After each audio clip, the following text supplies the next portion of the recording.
As we begin our broadcast tonight, demonstrators across the nation are taking to the streets. They're still outraged that a grand jury declined to indict the white police officer Daniel Pantaleo, who did a chokehold on Eric Garner, and he died. They're demanding justice. Demonstrations last night were mostly peaceful. Here at the epicenter in New York City, protesters gathered in Times Square and blocked traffic in the city's busiest roadways. In other cities, they laid down on pavements to stage so-called die-ins. Meanwhile, the U.S. Justice Department launched what Attorney General Eric Holder called an independent, thorough, fair, and expeditious federal civil rights investigation. He said an increasing number of these cases call for significant change. Accountability and legitimacy are essential for communities to trust their police departments and for there to be genuine collaboration between police and the citizens that they serve. Incidents like this one fuel mistrust. Many people are asking how the jurors could view this video and think the officer bears no culpability for Eric Garner's death. Well, earlier I spoke with Emerald Garner, who is the daughter of Eric Garner. Emerald, first of all, thank you very much for coming on the show and being willing to share your story and how you feel. Let me just ask you, first of all, I want to say our condolences and our sympathies for the loss of your father. He, from all I could learn, was a wonderful man. Yes. And I can't imagine how trying this has been. How are you guys doing as a family?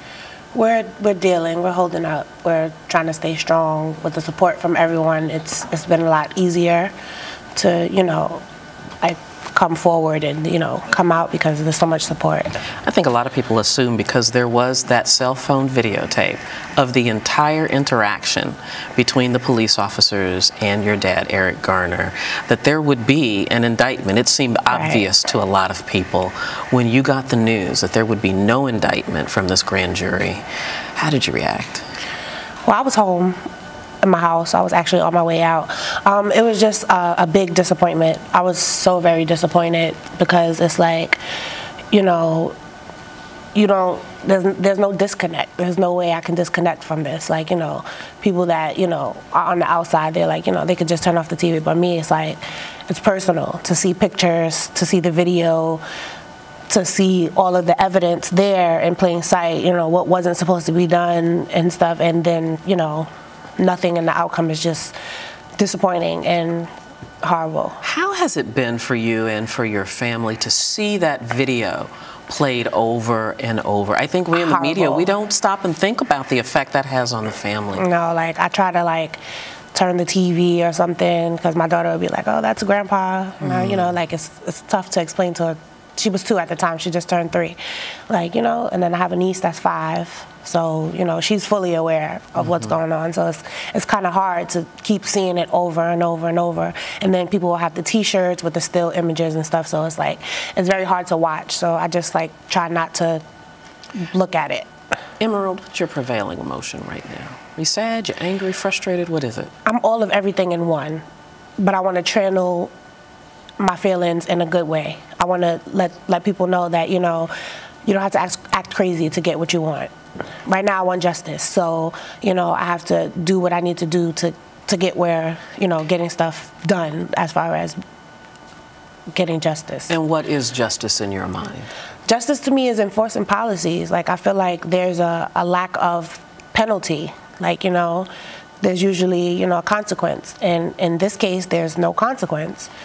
A no indictment means no consequence. You can't be penalized for something that you did, and what you did was wrong. I would imagine, of course, if you could go back and rewrite this script, you would want an indictment for Daniel Pantaleo. Definitely. You want him to answer in the criminal justice system for his actions. What do you think should be done to him? Well, I'm better because the federal government is stepping in. That it's not over. I'm just optimistic because it's not over. That's my main, focus is the fact that we're going to keep fighting. We're going to keep, doing everything that we've been doing. We have the big march coming up. So it's the March Against Police Brutality. We're doing that in Washington on December 13th. I'll be out there. Me and my family will be there. So we're just calling in all of our soldiers, all of our prayer warriors. Just pray for us. Just, come out and show your love and your support. You know, I think it's one thing for people to watch the news and they see a tragic incident, like your dad dying at the hands of the police officers, or Michael Brown being shot for walking in the middle of the street, or Trayvon Martin being shot by a neighborhood watchman. And it's a news story for those of us who are watching. It's very personal for you. How does this change the way you feel about the country in which we live and our criminal justice system? It just changes, of course it changes my outlook. Like, it makes me think, like, you know, you could just do this and get away with it because you have a badge. You know what I mean? So it's like I have mixed emotions about everything. Every aspect of my life, there's a mixed emotion about everything. Do you mistrust every police officer? No, I don't, because I have a lot of law enforcement in my family. So, you know, both of my uncles served in the Army. My grandfather served in the Army, you know, like, so it's like I have a lot of law enforcement in my family, so I can't say that all cops are the same, but, you know, there's a group of bad apples, and that's just what we need to work towards, getting those bad apples out and enforcing these policies to where they will be penalized for what they do. Because right now it's like, you know, I'll do it, but, you know, I got my union backing me up or something, you know, so. So what do you think the forces that were at play that day that led to your dad's death? Was it racism in your mind? It's a lot of everything. It's a whole bunch of everything, because it's profiling, it's everything. I just felt like his words, every time you see me, you bother me. Every time you see me, you want to arrest me. I'm not doing anything. You know what I mean? So there was no, you're under arrest, or, you know, it could have went a million different ways. It didn't have to go that way. And the fact that nobody helped him is what is like, that's angry for me. Like, you know, you have a job, you come to work to save people's lives, and you see someone in distress screaming that they cannot breathe, you should automatically jump to respiratory, whether he was going to jail or not. Like, listen, I'm going to help you, but you're still going to jail. But you didn't even help. If you could talk to Daniel Pantaleo, the officer that put your father in what many believe was a chokehold, or the other officers, what would you say to him? What do you want to ask him? I don't want to ask anything. I just feel like you know what you did was wrong. You know. You know what I mean? So any condolences and stuff, it's not genuine. It's not from the heart. Maybe that's like, you know. Your mother said that she did not accept his apology and released a public statement after the announcement of no indictment. Not at all. No condolences, no sorry. You're not sorry. There is no sorry. If you break a glass just because you say you're sorry, doesn't mean that the glass is going to be fixed again.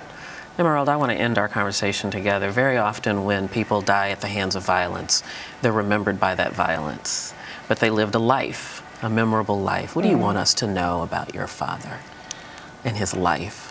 My father in his life was happy. Like, you know, my father was around my whole life. My mother and my father were married for 27 years. They have 5 kids. One deceased, my sister Dorothy. She died when she was 8. We always had a home. Like, we were always together. Like, you know, Easter we went to the circus. You know, Christmas we spent it at, you know, in the house with gifts and stuff. So, you know, my birthday is 3 days after Christmas. So we always joke that my birthday gifts are my Christmas gifts. So we won't ever joke about that again. We won't ever, you know, Father's Day, dinner at my house, dinner at my mother's house, you know, like, we're always together. He was always, you know, if there's a party, let's go. If there's a barbecue, let's go, you know? So he was always a happy man, always wanted to help, you know, like, always wanted to keep everybody happy, always wanted to, you know, always smiling. Like, that's what everybody always come to me, like, your father was always smiling. And I'm like, yeah, I know, he was always smiling. So, you know, I got to know my dad through my whole childhood. I won't get to know him through my adulthood, but, you know, through other people that's known him for so many years before me, I can get to know what they have from him. And I know you'll remember that smile. Yes. Emerald Garner, thank you so much. Again, our condolences to you. Thank you for having me. Our prayers are with you. Thank you so much. Thank you.